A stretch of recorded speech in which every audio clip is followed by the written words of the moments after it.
Para fazer um brigadeiro, você deve colocar os ingredientes no fogo e misturar até engrossar. Eis o resultado. Calma, eu sei que isso é um programa de informática. Como você viu, tudo começa com os ingredientes. A gente coloca tudo na panela. Eles se misturam até chegar ao resultado final. O computador funciona da mesma forma. Você entra os dados no computador.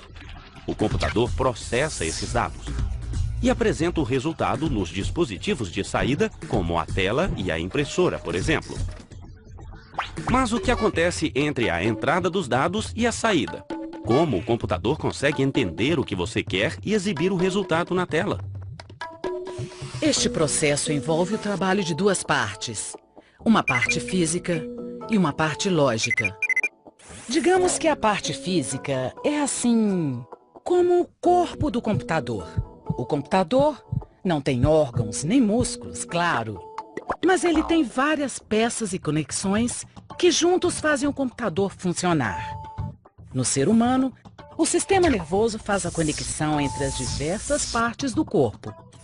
O computador não tem sistema nervoso, mas ele tem uma placa-mãe.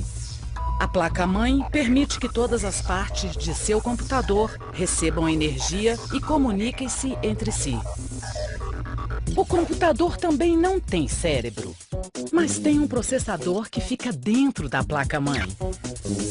O processador comanda todas as outras partes, incluindo o teclado, o monitor e o mouse. O processador serve para processar informações. Milhares e milhares delas representadas por zeros e uns, os bits. O cérebro humano não guarda todas as informações da mesma forma. O computador tem um local específico para guardar as informações de forma definitiva. O disco rígido, também conhecido como HD. E outro local para guardar as informações por um determinado tempo, a memória RAM. Então a foto do meu primeiro beijo deve estar aqui, em algum lugar do disco rígido. Peraí, achei! Minha coleção musical, meus textos, os programas que eu uso, tá tudo aqui guardado no meu disco rígido. Daqui a pouco, meu HD não vai aceitar mais nada. O cérebro humano é capaz de armazenar tudo. Já a memória do computador só guarda uma coisa: sequências de zeros e uns. Cada sequência de 8 dígitos forma um byte. A capacidade do HD é medida em número de bytes que ele consegue guardar. Nem todo ser humano processa e armazena as informações da mesma forma. Tem gente que não consegue guardar nem o próprio número de telefone. A capacidade de armazenamento também não é a mesma em todos os computadores. Os HDs dos computadores atuais podem guardar bilhões e até trilhões de bytes. A capacidade dos HDs de armazenar informação cresce com tanta rapidez que é capaz dessa informação ficar defasada antes mesmo deste vídeo chegar ao fim. E não podia ser diferente. Antes, o computador servia para fazer texto, planilhas, coisa do tipo. Esses arquivos não ocupam tanto espaço. Um computador hoje pode ter jogo, vídeo, música, milhares de fotos. Haja espaço para armazenar tanta informação. A memória do ser humano é praticamente um mistério para a ciência. Tem gente que come gengibre, faz palavra cruzada e até uma ginástica mental criada em algum lugar exótico. Tudo para expandir a memória. No caso do computador, nada disso funciona. Quando o HD do computador chega ao limite, as opções são: trocar o computador, instalar o novo HD, fazer uma faxina geral, ou guardar parte dos arquivos em dispositivos como o CD, o DVD ou o pendrive. Os pendrives funcionam como um pequeno HD móvel que a gente pode levar para todo canto. Por isso, é muito usado para transferir informações de um computador para outro. Mas, onde a gente estava antes de começar a falar sobre isso?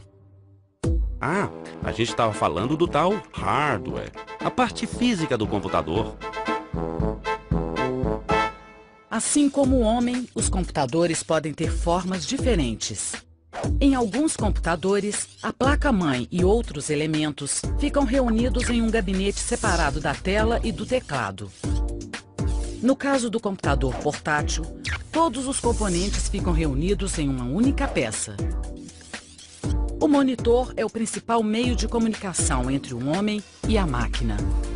Existem diferentes tipos de monitor. A tela do monitor LCD é formada por pequenas células de cristal líquido entre duas placas de vidro. Atrás de cada ponto da tela existem 3 lâmpadas, uma azul, uma verde e uma vermelha. Os cristais líquidos funcionam como uma persiana, controlando a quantidade de luz. A tonalidade de cada ponto destes depende da quantidade de luz que passa pela persiana. O tamanho e a resolução variam de monitor para monitor.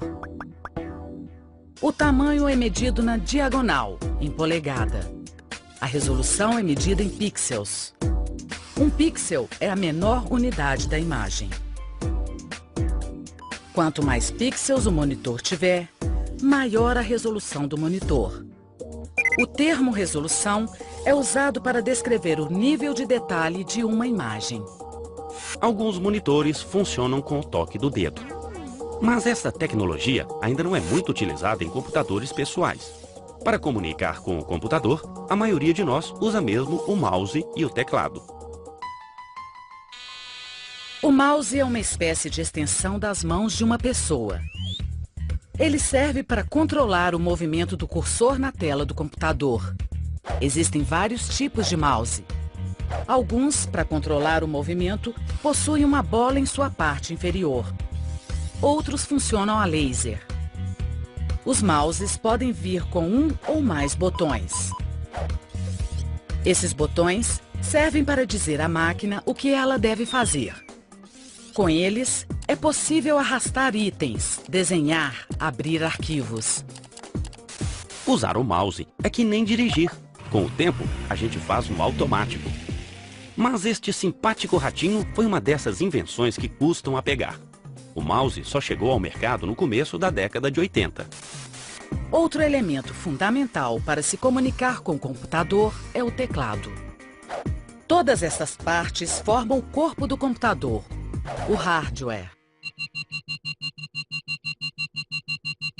Mas o computador não tem só um corpo feito de aço, silício e outros materiais.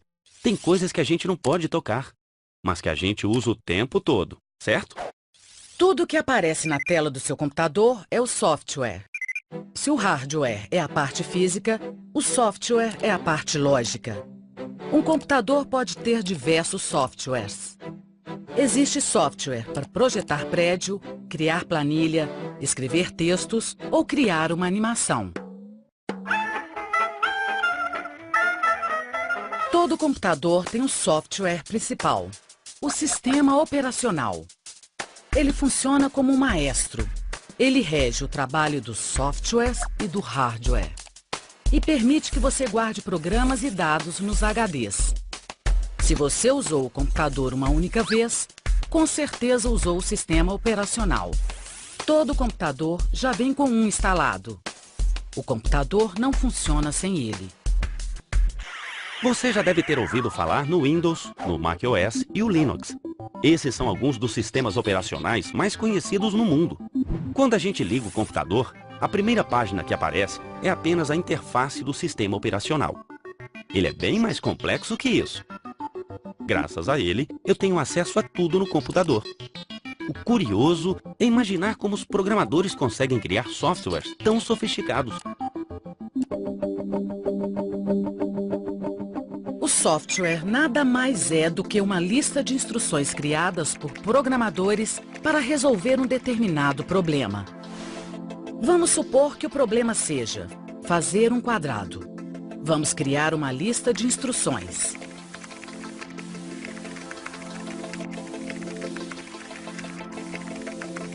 Para fazer este quadrado, usamos 2 comandos. Bastaria dizer algo como: para fazer um quadrado, repita 4 vezes. Avance 10, direita. Como se trata de uma operação comum, poderíamos utilizar apenas a instrução seguinte: quadrado.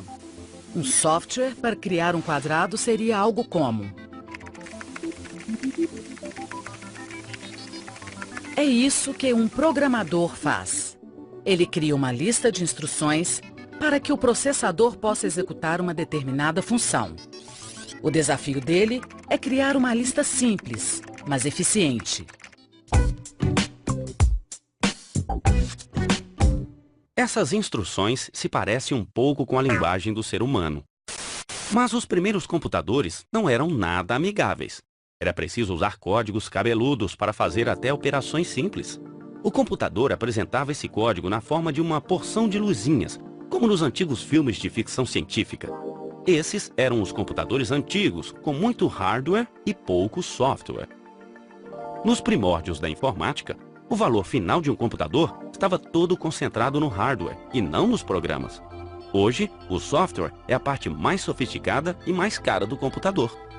Uma alternativa são os softwares gratuitos, conhecidos como softwares livres. A receita desses softwares é livre. Todo mundo pode ver, mudar, melhorar. Existem softwares livres que realizam praticamente tudo o que os softwares comerciais fazem. E alguns são melhores. Gratuitos ou não, o fato é que os softwares dão vida ao computador. Graças a ele, é possível realizar atividades tão distintas quanto ver vídeos, editar música, gerenciar a venda de produtos em uma empresa, jogar, diagramar livros, organizar arquivos ou simplesmente escrever um texto.